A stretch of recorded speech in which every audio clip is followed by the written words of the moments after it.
Hola, ¿cómo están, chicos? Hoy vamos a continuar con el contenido de la unidad 2. La semana pasada les había dado el primer punto de la unidad 2 sobre el tema del flujo de la información. Habíamos tratado lo que es el círculo, de la circulación de la información vertical y horizontal, las distintas modalidades, aspectos más importantes de lo que es una información. Y ahora vamos a tratar el uso de la información en cuanto a la veracidad y confidencialidad y el último punto, que es el uso indebido de la información. Con respecto a la semana pasada, habíamos tratado temas citados como, por ejemplo, la forma en que la circulación de la información se transmitía. Habíamos encontrado varias formas de circulación. Por ejemplo, decíamos las revistas, los periódicos. También habíamos tratado lo que era el uso de la información, cómo se realizaba la comunicación, las distintas formas de comunicación, las partes que intervenían en una comunicación y también los elementos de la comunicación. Hablamos de los canales, códigos, el contexto, el emisor, el receptor, etc. Cuando hablamos de los canales de la información, hablamos que habían distintos tipos de emisor según su intención dentro de un contexto o dentro del texto en el que quieran explicarlo. Tenemos el emisor descriptivo. La acción de describir puede definirse como la representación de personas, animales o cosas mediante el lenguaje. Se debe referir a la forma de explicar las partes, circunstancias, situaciones. Es la forma en que uno trata de expresar algo, de describir, de reproducir a través de sentimiento, expresiones, conducta, etc. Veamos el siguiente ejemplo. Ustedes ven el ejemplo de un emisor descriptivo. Dice, en esta imagen ven un perro y dice, es un perro grande, de color negro, azabache, su pelaje es abundante, tiene las patas largas y robustas, sus orejas son muy largas y su hocico afilado. En la frente tiene una mancha de color blanco, en su collar hay una placa en la que podrás leer su nombre Bobby. Ustedes que ven acá, en la descripción tratan de transmitir lo que está viendo en la imagen, es decir, las patas, el color, el collar, la mancha, es decir, los elementos. Por eso, ustedes cuando tratan de describir qué hacen, el otro día estuve en tal lugar, ¿en qué parte? En tal zona donde hay un árbol que tiene la vereda así, que tiene una pesquería, etcétera, etcétera. Es la forma que ustedes intentan expresarse. A los emisores descriptivos los clasificamos en dos grandes ramas. Tenemos el descriptor objetivo y el descriptor subjetivo. El emisor o descriptor objetivo lo que intenta es reproducir o comunicar la situación tal cual es. Tiene un fin útil en la comunicación. Por ejemplo, si ustedes dicen el caballo es blanco, ustedes se remiten y se imaginan automáticamente un caballo blanco. No da muchas vueltas, es objetivo. En cambio, cuando decimos descriptor subjetivo o literario, la finalidad de este emisor es puramente estética, con una notable predominación poética en las palabras. Para esta técnica, la reproducción de lo que describe debe pasar por la interpretación del autor. Es decir, tiene una transmisión de lo que desea expresar el descriptor, pero ligado a la sensación o sensación o sentimiento que le genera esa situación a la hora de expresar. En cambio, el escritor objetivo expresa la situación tal cual es, carente de sentimientos, de expresiones personales. El escritor subjetivo literario, las descripciones pueden ser tanto estáticas como dinámicas. Estáticas, los objetos son reproducidos como una pintura de arte. Ustedes verán algunos cuadros, obras literarias, en las que se expresan de una forma subjetiva, pero abstracta. Por eso cita el ejemplo como una pintura de arte, una obra de arte, una escultura, algo que representa al autor. Si bien el autor lo representa subjetivamente, pero es una forma estática en el sentido que está en una manifestación corpórea y quieta, a eso se refiere. En cuanto a una descripción subjetiva o dinámica, son los objetos como por ejemplo una película que es progresiva. Ustedes ven la introducción de la película, la narración, el nudo o la parte compleja o más importante de la película y el desenlace. Por eso se habla de dinámica. Vamos a una clasificación de emisores descriptivos. Según el objeto, tenemos el descriptor de personas. Por ejemplo, se describen los rasgos físicos de los personajes. En cuanto a lo que es estructura visible, descripción.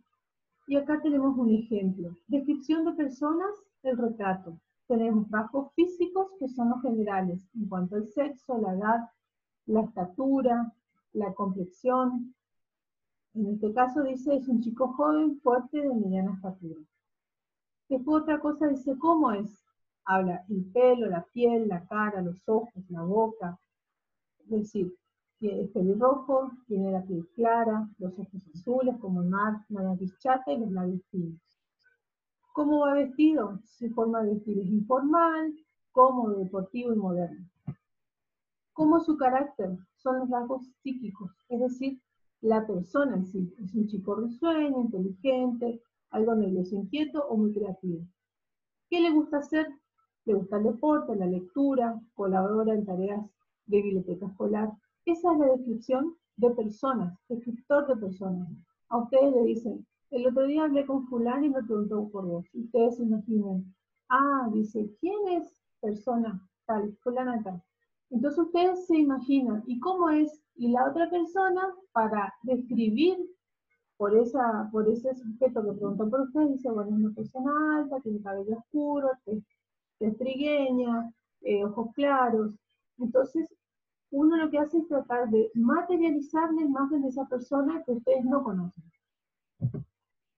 Acá vemos otra especie de descriptor de personas donde dicen, por ejemplo, que una persona es joven, mayor, castaño, rubio, alto, bajo, el cabello como lo tiene, si lo tiene rizo, ondulado, suelto, recogido, el color de ojos claros, ojos negros, marrones, el tipo de nariz, el tipo de boca, qué lleva puesto. Esa es la descripción física. Ustedes describen lo que ven.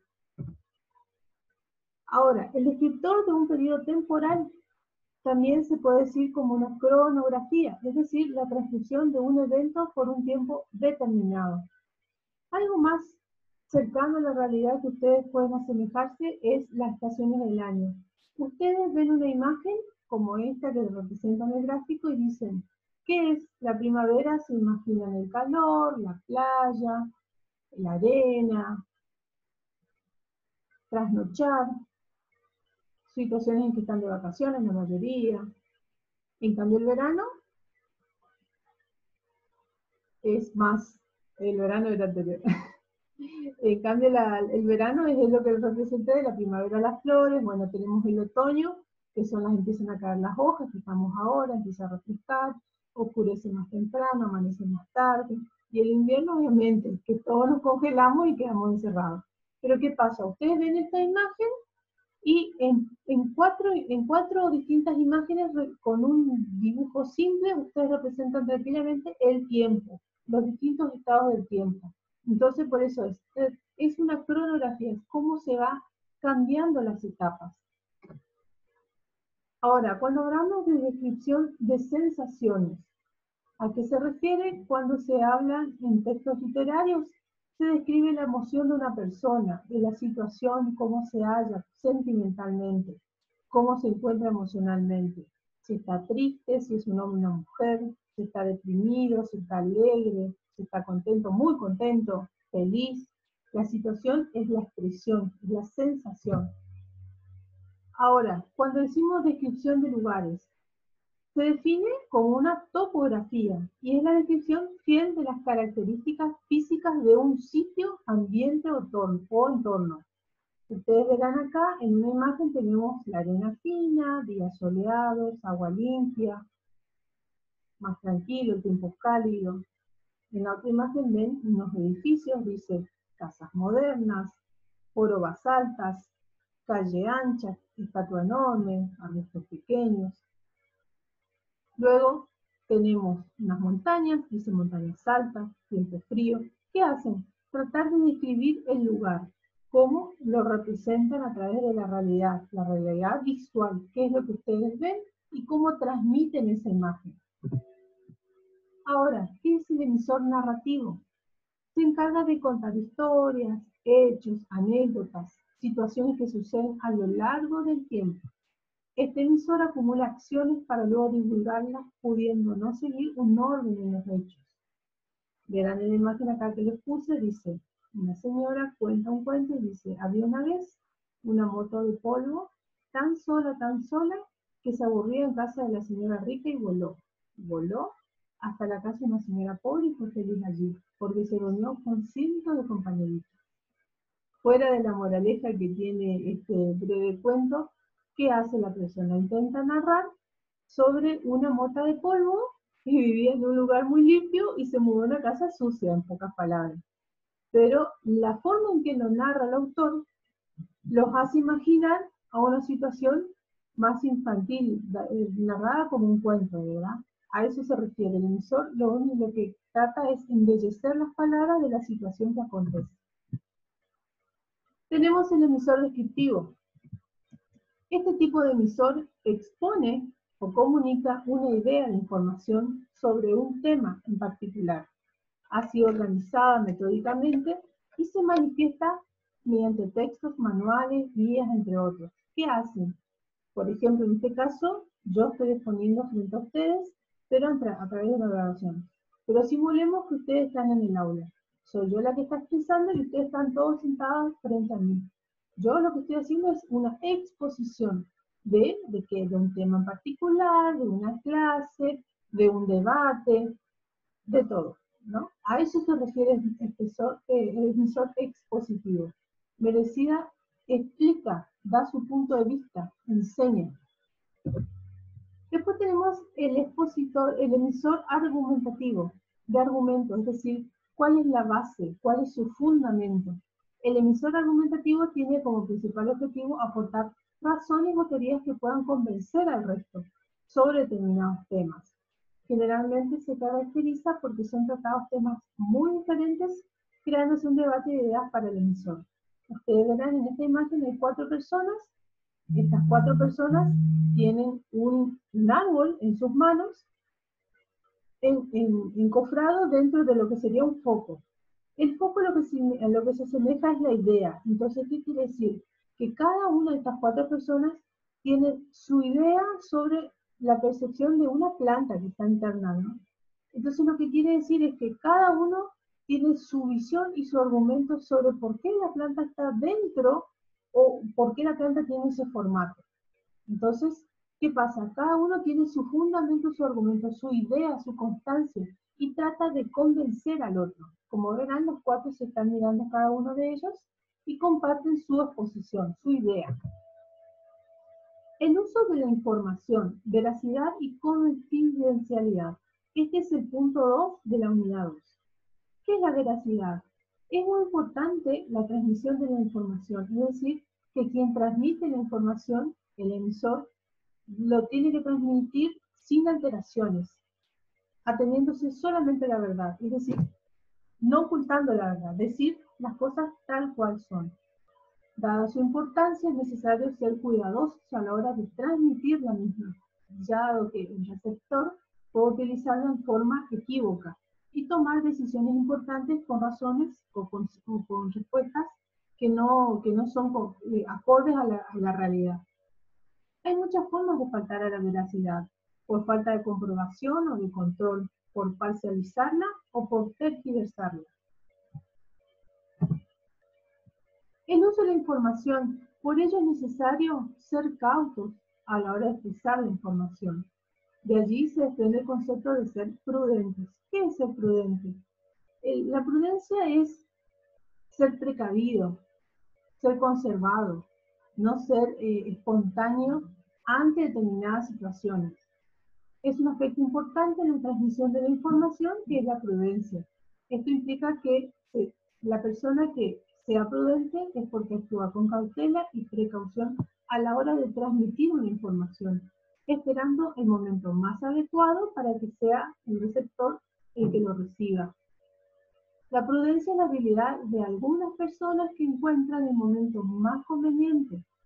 La prudencia es que está exenta de peligro y las circunstancias más propicias para que el acto se realice en una determinada situación de comunicación formidable o confiable. Caso contrario, son las personas imprudentes, son las que carecen de esta habilidad o esta estrategia de realizar un punto de opinión o una información en un lugar que no sea necesario, que no sea necesario o que no sea pertinente. A veces la imprudencia sabemos que es intencional, entonces hay que tratar de ser cuidadosos a la hora de transmitir la información, mucho más a la hora de tener un receptor diversificado.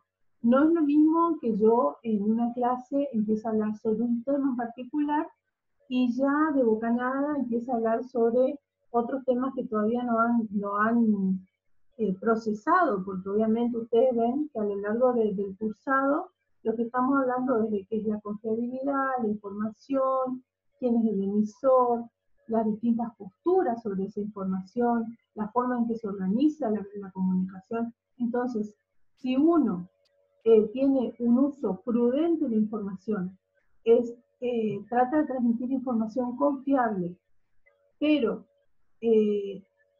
aún así está carente ¿cómo decirle?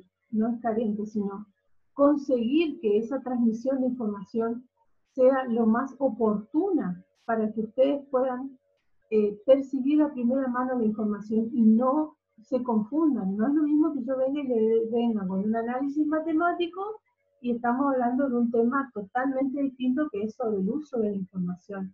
O sea, no es prudente que yo hable de temas que ustedes lo trataron o lo van a tratar más adelante, ya sea conmigo o con otros profesores en el cursado. ¿Qué es la confidencialidad? ¿Qué es ser confiable? Finalmente, un aspecto a tener presente en la confidencialidad es no transmitir determinada información que uno recibe de primera mano y que esa información debe ser secreta o reservada. Ustedes en el ámbito laboral van a encontrarse constantemente con informaciones de carácter rutinario, informaciones que merecen ser trasladadas a los compañeros, a los superiores o a las personas que ustedes tienen a su cargo, de manera tal de que se incentiven o se tomen medidas oportunas para el efecto. Pero hay situaciones en las que ustedes tienen que ser reservados debido a la situación que podría provocar el conocimiento de su situación. Por eso es necesario por eso a veces es necesario que no se divulguen ciertas situaciones y que se mantengan en el plano privado. Por ello saben que la información confidencial es la que recibe de un tercero exclusivamente para conocimiento de uno, con la previsión de transmitirla a otros. Es decir, muere acá. Bueno, y vamos a pasar al último punto de la unidad 2. Terminado el punto de la unidad 2, le voy a dar unos trabajos prácticos para ver si ustedes pueden detectar lo que es información, la comunicación vertical, horizontal, pero más que nada el uso indebido de la información y solamente ustedes me van a tener que contestar en las líneas que le voy a mandar.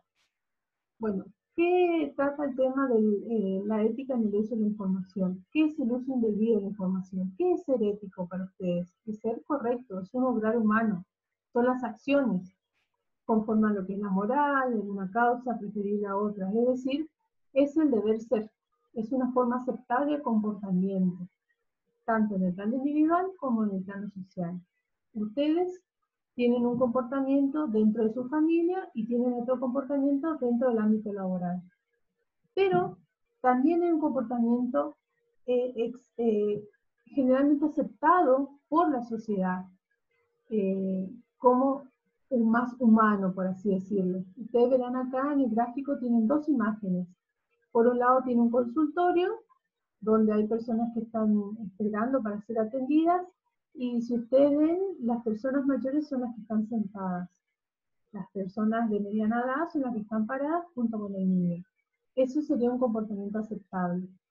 En la otra imagen ven también es un incendio que está provocándose y aparentemente las personas que están afuera desesperadas esperando que salga el bombero son los padres y sale el bombero con un niño en brazos. Entonces, ¿qué quiere decir? Eso es un comportamiento socialmente aceptado, es ético, es un obrar humano, es de naturaleza, a todos les pasa lo mismo. La comunidad espera a sus miembros la responsabilidad y virtud en el ejercicio de sus actos, que deberían estar siempre orientados hacia el bien común. Desde la más remota antigüedad, la ética es el comportamiento moral. Ha sido preocupación de pensadores y filósofos. Tradicionalmente es el análisis de las conductas del hombre, guiadas por principios, ideales, normas en relación con las demás y como firma de comportamiento social. En relación con la información, también puede haber un comportamiento aceptable del hombre, comportamiento ético, y no aceptable o no ético. Lo ético es lo que corresponde a normas morales aceptadas y referidas respecto a otras, digamos. Es decir, lo normal que uno no está por subir a un auto, antes era normal que el hombre abra la puerta para que suba la mujer. Bueno, en este caso tengo una imagen, un joven le ayuda a una persona mayor de edad a bajar una escalera. Eso es un comportamiento normal. Y el comportamiento no ético es aquel que no responde a normas aceptables y preferidas, es decir, la persona que directamente no tiene ningún tipo de conducta social ante los demás. Esa información, que no debe compartirse en forma obligatoria, puede favorecer a aquellos que los conozcan, antes de que ocurra el evento en particular. De esta forma, las personas que tienen información pueden tomar decisiones sobre sus acciones y generar un beneficio económico para sí mismo o para algún tercero. Por eso a veces no es conveniente divulgar toda la información que uno tiene. No quiere decir que uno está ocultando, sino uno está omitiendo decir toda la verdad. Bueno, chicos, con esto damos finalizada la clase de la unidad 2. Nos veremos pronto y yo les voy a dar un envío material de preguntas prácticas, más que nada para ver el contenido de los enunciados, si lo han comprendido o no, y bueno, espero sus consultas al caso. Muchas gracias.